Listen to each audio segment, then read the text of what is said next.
good evening and welcome to Muse on the News. I'm Lisa. Oh, I'm Molly. And I'm Yana. Hello, good evening, ladies. Yeah, and how are you? We're Very good. well. Thank you. How are you? Yeah, we're okay. Listen, guys, Happy New Year. Happy New Year. Happy New Well, Year. you can say that. Just New Year. New Year. Oh, it's going to be a happy New Year. Well, let's hope so. It is. Yeah. It's better be. So we're at the beginning of lockdown 3.0. Mm-hmm. But hopefully this evening we'll be able to bring you some stories that'll make you smile, and we'll probably have a laugh or two along the way as well. So yeah, fingers crossed. Fingers crossed. Fingers crossed. Right. Should we move to our first story then? Oh, Wow, Lisa's choice. Okay. So the story that we're about to discuss, Kel's just getting it up on the screen. It's called "The Lessons I Learned from Lockdowns in 2020."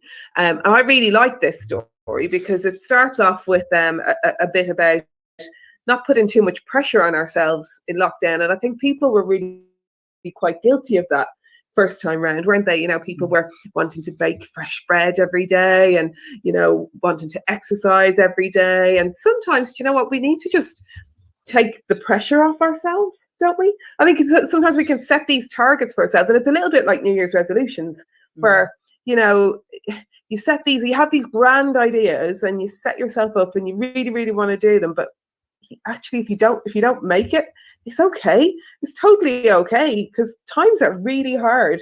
And if you want to sit around in your pajamas for the day, that's all right. I would love the opportunity That's to sit okay. around in my pants all day and do nothing. Yeah. I never set New Year's resolutions. What about you girls? Do you do anything like that? Dear. What's your New Year's resolution this year? I forgot. So it's going Going well well. then on the 4th of January.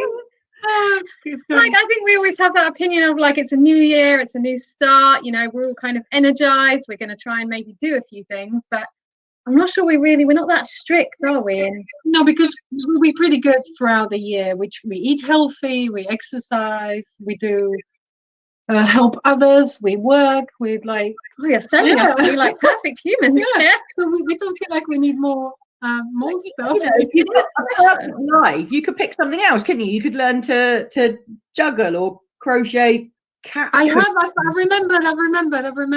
Is it juggling? No, it's similar. It involves fingers. It's a finger work. Oh, yeah. Molly agree to this? I don't imagine where this is going, but I'm a little bit scared, but I've decided I'm going to learn how to play guitar. I thought you were going to say nice. the recorder. Nice.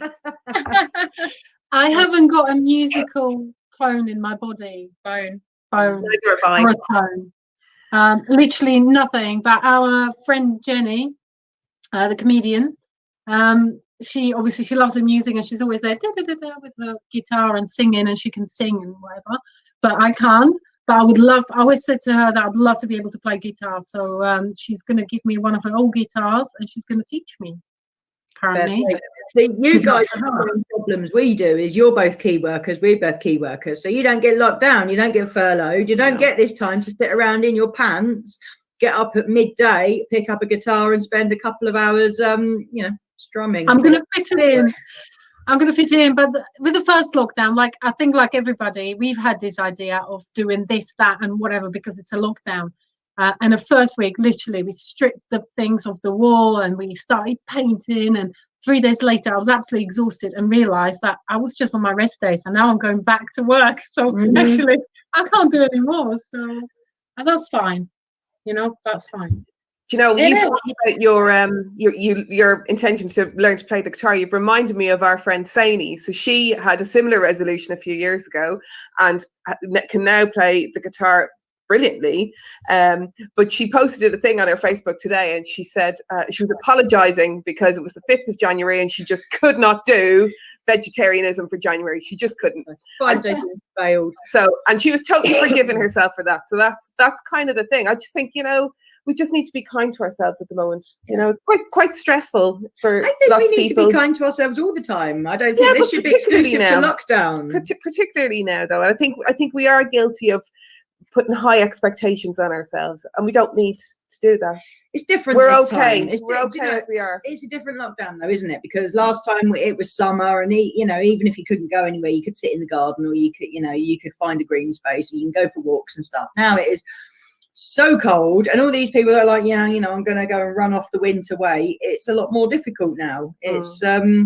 It's not going to be. It's going to be a trickier lockdown, I think. I know. I went out to the bin a minute ago and I nearly fell on my ear, slipped. On your what? Yeah, my ear, whatever. But the weather is perilous, and we don't have the same resources available to us as we had in the summertime. Yeah, but we still have Amazon Prime. We still have Netflix. Although the other part of that article was written by a girl who had overspent on Amazon £1,000 on Amazon. Yeah, so don't fall into that trap either. No, just buy yourself little presents, a little book, or what did this girl in the article bought herself a weighted hula hoop. Yeah. Hula hoop does, I don't know. It's good for is the it waist, like a weighted apparently blanket? Is it a comforter? I don't know. It's a workout tool. But anyway, it made her feel good for all of 5 seconds, and now she's flogging it. But I suppose well, I did buy a skipping rope, and it hasn't come out of the packet yet because I really want a skipping rope. It's still there. It's still in its full package in a box. I do intend on using it. I'm working full in the van. You can use it as a tow rope if you ever have an issue. That's such a good idea. Or I could just strangle you with it. Oh yeah. 5 days in. Anyway.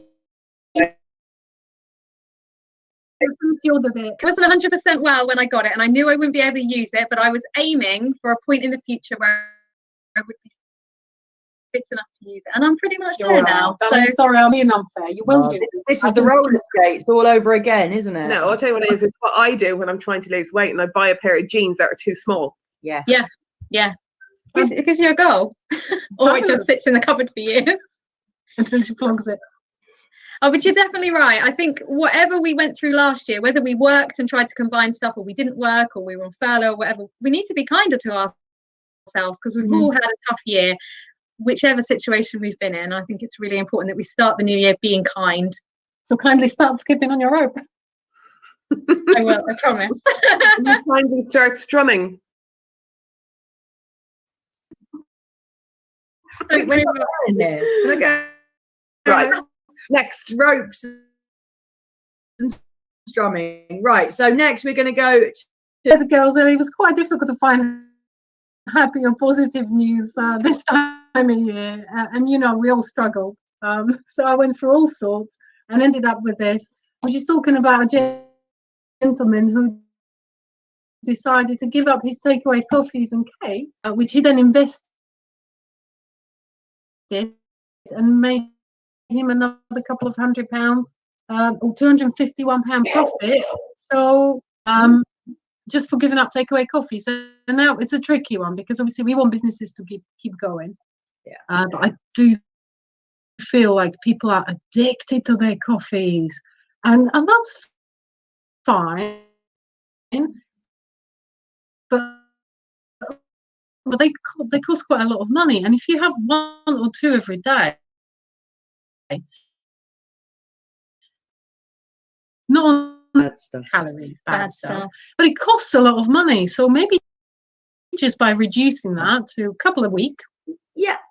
Yes, this is the point, isn't it? Going back to the previous story, it makes people feel good to buy. I know, but you could. Does bring it home, doesn't it, when you see how much you saved? Yeah, and you could use that money for something good. But I guess then if the coffee is that something good that you want and makes you happy, then there's no reason why you couldn't do it. Yeah, also on the other day to make you happy, that maybe have slightly less sugar in it, or even just not having that one every week. That's like £3. That's 3 times 4. That's £12 a month. That's £120 a year, and then you can buy yourself a massive. You can buy yourself a super duper coffee machine. No. the small independent business needs to survive. They're not going to be open. So this geezer's. No. So, But you know what? Go on.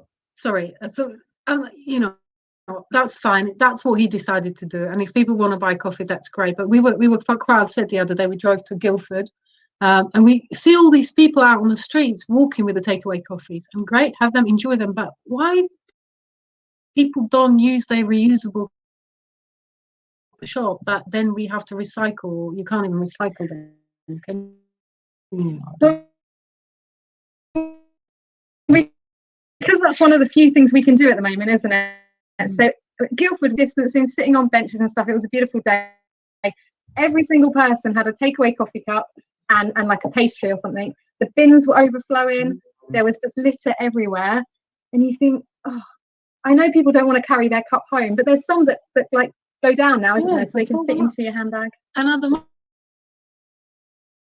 moment, we've got loads of time to walk back and get it, and everyone should have one like this with rainbow on it as well. We are making strides into making these things more eco-friendly, aren't they? You know, they've done away with the plastic straws. They're unlawful in the UK now.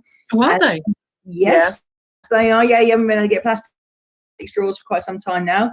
The cups are recyclable, aren't they? A lot of them are. The moves are being made. I see both sides of the coin here, because you know, I don't necessarily always carry a bag, you know, and if I fancy a coffee, then I never carry a bag. No. And actually, is it better that you treat yourself to a little coffee rather than popping into a pub and using an eco-friendly pint glass? Good question. I've started carrying like a Hessian, like our Pride in Surrey ones are quite nice and light, and actually I can fold it into 4 and fit it in my back pocket. And then if I do pop somewhere, we need 2 handbags for girls. And a couple of purses. Mugs. My pockets at the moment are filled, you know, with my phone and my mask and my sanitizer and a bag, and I'm walking around like, I need some kind of bag, but I don't want to carry a bag.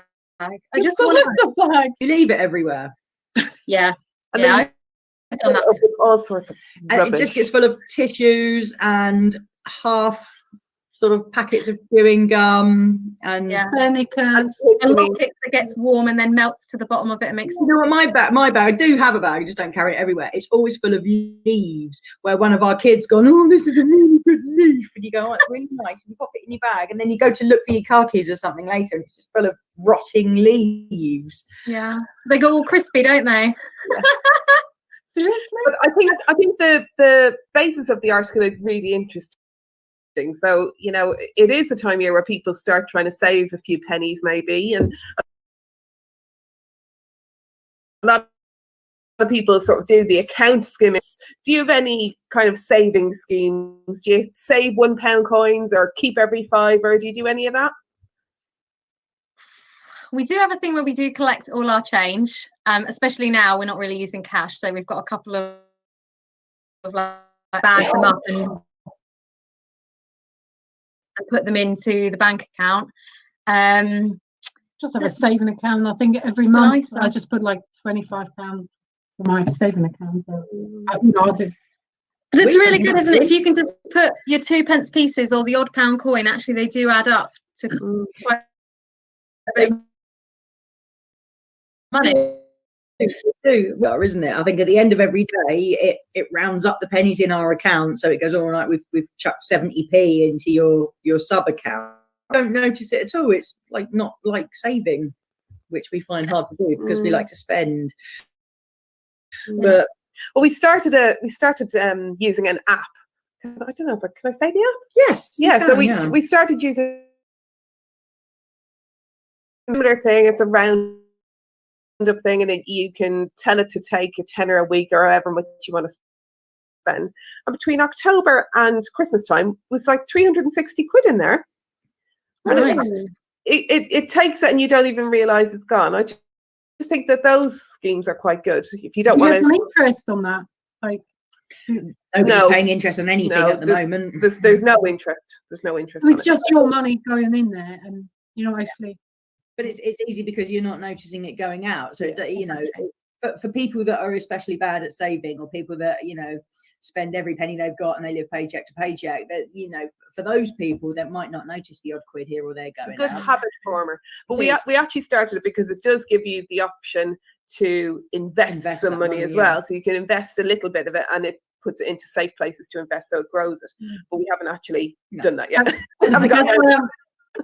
That's why I'm asking, because I actually seen it advertised somewhere, the app that you're talking about, and I think it was advertised as investment. It's something I'd be really interested in, so I'll check it out. Look at it. It's a good one. Anyway, people are probably really bored of talking about money, so should we move on to the Molly story? Yep, let's do mine. Nice one. Yeah, so this is about it's kind of a bit inspired by the Black Lives Matter movement, and this is in Hungary. And basically a tender was put out to artists in Budapest and asked for them to put forward their designs, and winning installations, if you like, or designs would be created and then put around the town just for 2 weeks in the spring. And this was, I think there's 8 altogether, but this was the winning one. And it is, it's only 1 meter high, but it's the Statue of Liberty, and she's kneeling to coincide with Black Lives Matter protest. And she's also decorated as a rainbow, there you go, to represent the LGBT community. And this has basically caused quite a big backlash in Hungary. Unfortunately, some of their human rights and legislation is backwards in the last year. Mainly Viktor Orban, I think it is. Orban, who is right-wing nationalist party, who's kind of controlling everything at the moment. And I thought this was really interesting because it's actually a mayor who is an independent, and she was voted into one of the districts in Budapest, and she's really trying to challenge the government against the discrimination of a lot of the minority groups, and she's standing up and fighting for them. And I think there seems to be a lot of negative press. There's things in there about actually people that stand up for Black Lives Matter, they're actually the racists in the community, and complete stuff that we can't even really get our heads around. And the fact that there's so much anti-press about a statue that's going to go up for 2 weeks and actually is going to be a really important symbol for so many minority groups that are just feeling completely pushed down in Hungary at the moment. And there's still so much negativity around women's rights, and this leader has actually come out and said that women should never expect to be equal to men. They're not on the same level. They should never expect to be paid the same. The mother is a woman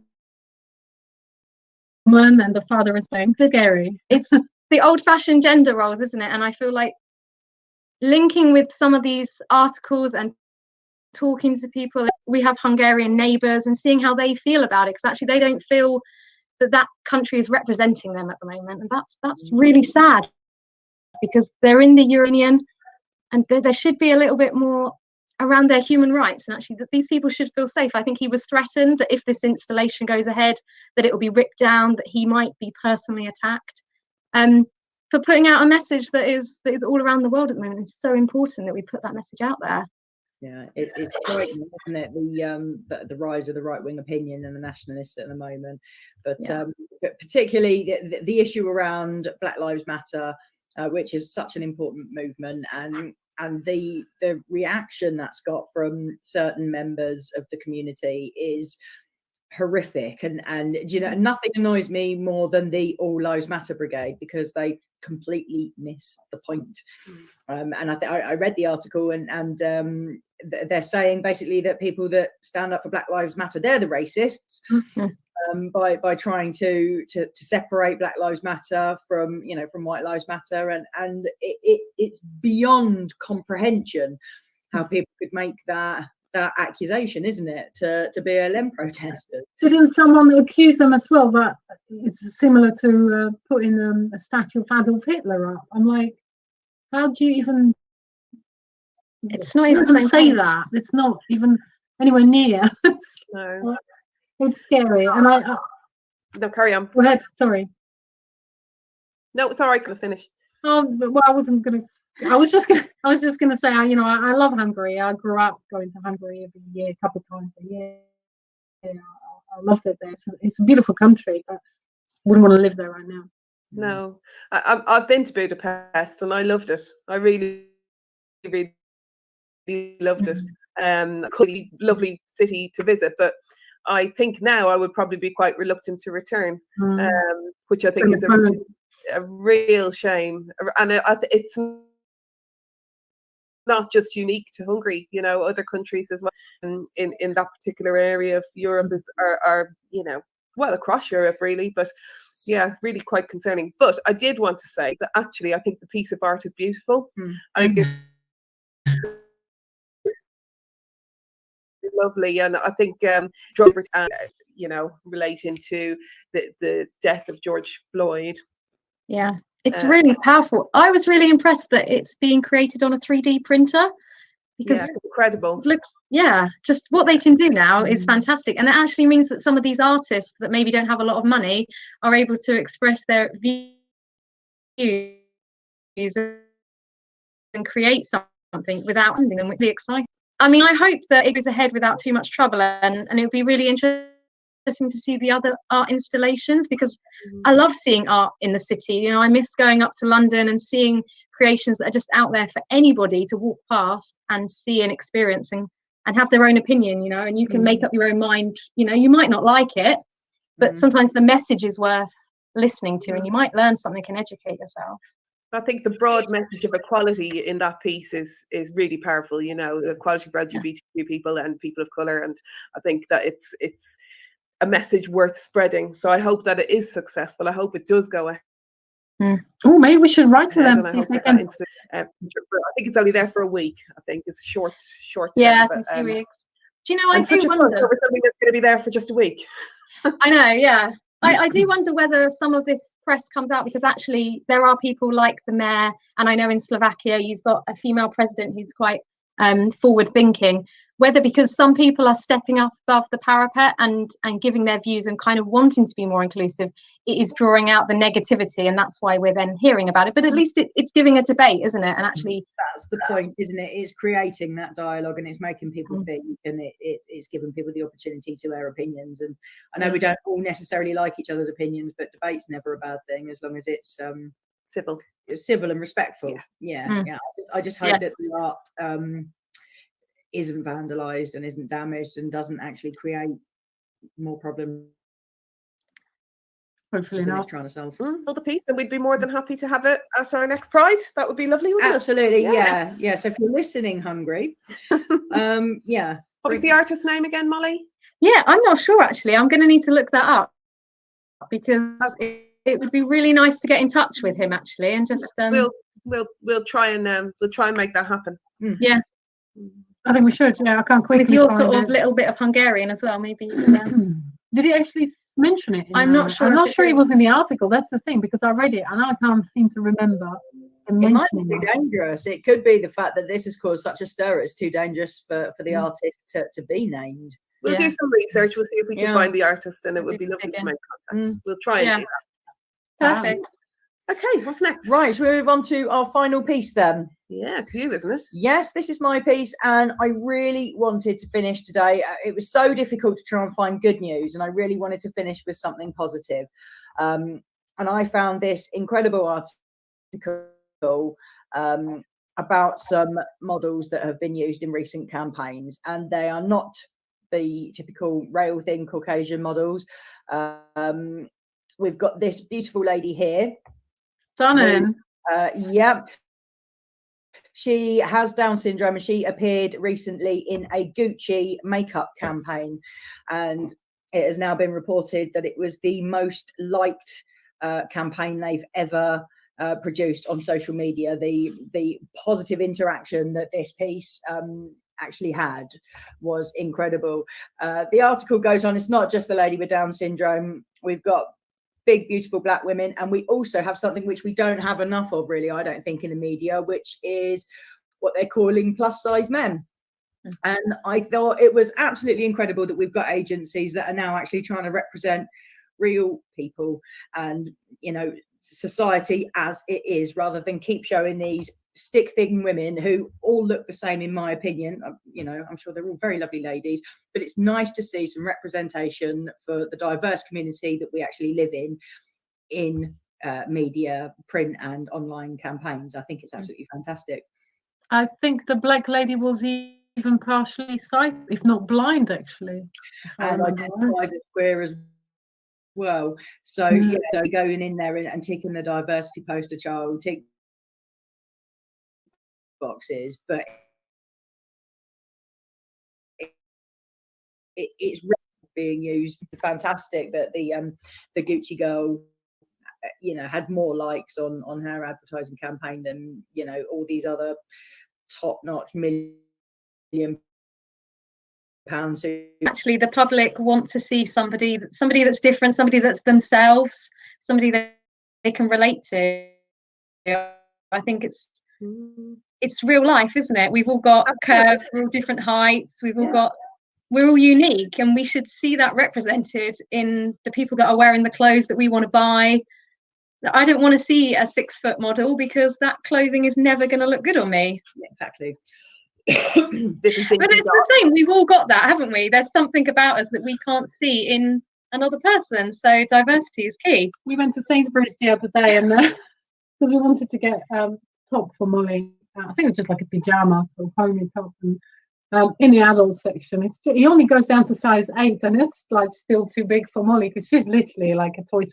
Which I do find crazy, is that I'm actually a size 6 or less, and I think that's something wrong with the sizing guides these days, because there's no way that I can be that small, because there must be smaller framed people. I literally can't buy in Sainsbury's anymore. So we did go to the children's section, and there was these little things that were just too small for a 12-year-old. So there's a huge gap in there between, like, a 12-year-old girl who I'm sure might fit into a size 8.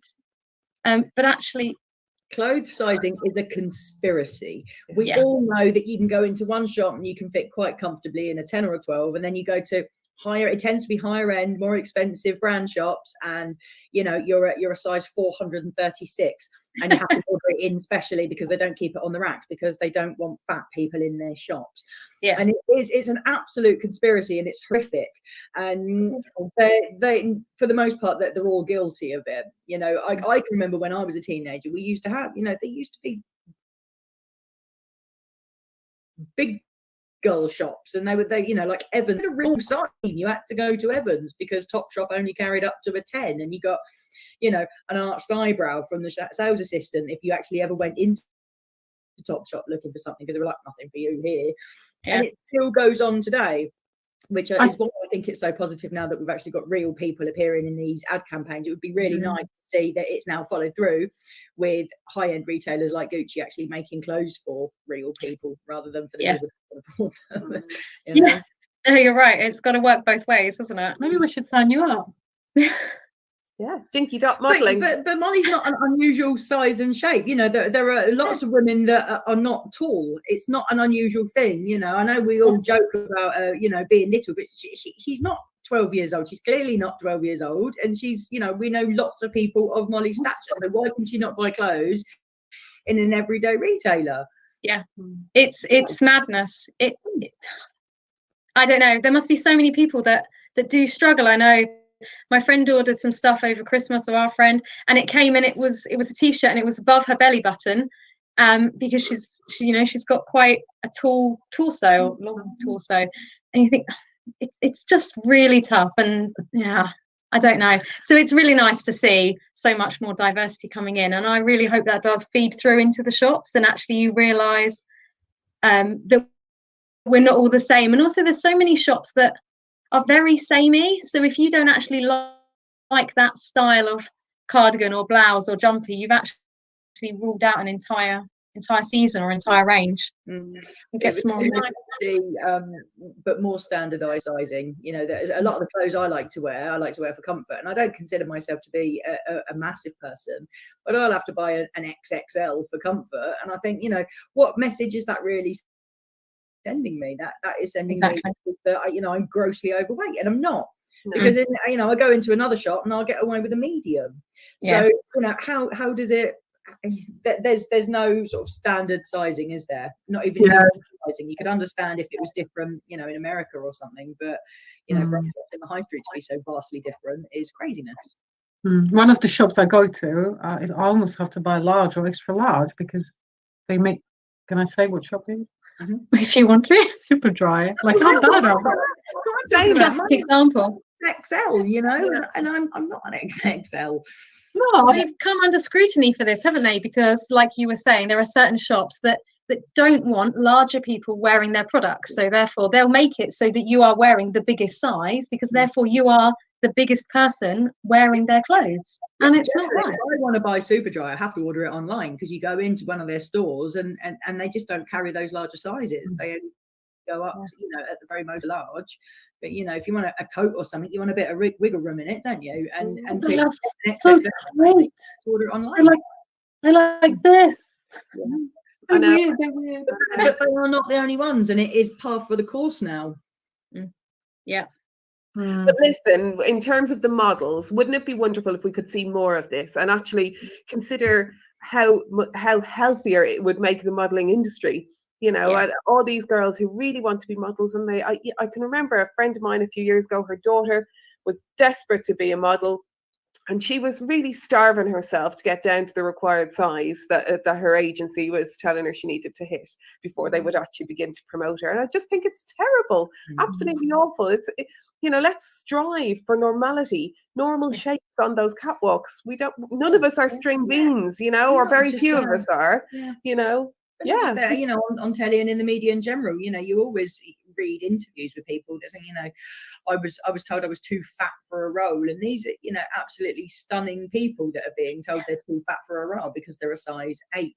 And what kind of message that's sending, I don't know, but it's got to stop. So well, I can't believe that curves are lovely. I love a curve. Yeah, I like curves. Natural is good, and healthy. I can't believe that any of those models are actually healthy people, because their frames are designed to be bigger. Yeah. It's not, well, to me, it's not attractive. That doesn't float my boat. Like a healthy glow. A healthy glow, and a nice broad spectrum of society, of our friends and our loved ones and the people that we see every day. To see everybody represented in the media, I think is something to strive for. Maybe we need to set quotas for people. Set quotas for advertising campaigns and for brands, that say 35-40% of their models have to be people of color, or have to be people with disabilities, or have to be like the supermarket car park. Exactly, like the supermarket have to have so many spaces for children and so many for disabled drivers. Not bad. I like that idea. Right to Superdry and Gucci, and we'll suggest this. See, I would love a middle-aged, slightly butch-looking, medium-build woman parading in butch clothes. Like you never see that. No. Modeling clothes for us. Like, we don't wear girly stuff. You don't see that. You never see that. Hey, anybody, if you want to sign me up, I'll do it. Do you know who was always good though? H&M were always good with their dyed-in range. They're still very good. They are very good. They're one of the retailers that certainly try to get it right. I like H&M. Use specialist retailers to get sort of non-gender specific clothes. I never shop in the ladies department. I'm not why would you? And flowy top kind of girl. No. But, every time I walk into women's department, hoping maybe there'll be something, oh my god, I'm straight out. Like, this is not for me. But then you go to men's department, and because I do have curves down there, and it doesn't fit properly, so it's a nightmare. I know. But we're not the only ones, Jana. I think they must know it on some level. They must. Little steps. Hopefully, we're going in the right direction. Maybe we should do a session about retailers that are good for queer women. There's an idea. There's an idea for some online content there. Let's do it. I'd love to talk about that. And we both have bought stuff in H&M, and actually our daughter has as well. So it appeals to a broad range, age range. So definitely worth a visit if you're looking for some good clothes that aren't too girly. Yeah, I think if you look online, there is quite a few lesbian sites where you can buy clothes, but they are so expensive because they're probably tailor-made and all that. It's just too expensive, and it's not fair, is it? Why should? Oh, never mind. They waived the tax for Tampax, so why am I moaning? But when you do the maths on that, though, Yana, it's going to save the average person who menstruates £40 over the entire lifetime of their menstruation. So I would rather pay EU citizenship than say 40 quid, to be honest. Yeah. In fact, I'll chuck 40 quid at the government to get a burgundy passport. So Yeah, exactly. give us the option. Good luck. And I wonder how much of that will actually come down on our shopping bill as well. Would be interesting. Oh, they'll make it up elsewhere. You know it. Exactly. Yeah, it will now cost you £75 to send a postcard to your auntie in Ireland. Yep. No tax on your Tampax. No tax on your Tampax. Yeah, there we go. And you never have to eat a straight carrot again. So Dana, given the topics of our conversation today, are you going to chuck us your word of the week? Did we discuss this earlier? What's your word of the week? My word of the week. Pardon? Come on, you got to pick one. I've got to pick one. Well, I can't use Tampax. That's not very. What about the word you used earlier? That you only just learnt the actual what the word is. Why don't we use that? Well, because it's 2 words. Well, use the fun version. It is 2 words. Oh. Yeah, it doesn't make sense. That's okay. We'll allow it. What do you think Okay. It's So fantastic. actually, we made up a word yesterday. You can't make up words for word of the week. No, that's okay. No, that's totally fine. That's totally fine. It's totally right, fine. yeah, this week our word of the week is fatumch. Hey, it's much cuter than that. Right, the word of the week is flubble. Flubble? Flubble. That's how it feels when I turn over in bed and my belly flops with me. Isn't it a beautiful word? Come on, just What does it mean, though? okay. So it might be slightly weird, but our friend Abby, that is our bubble.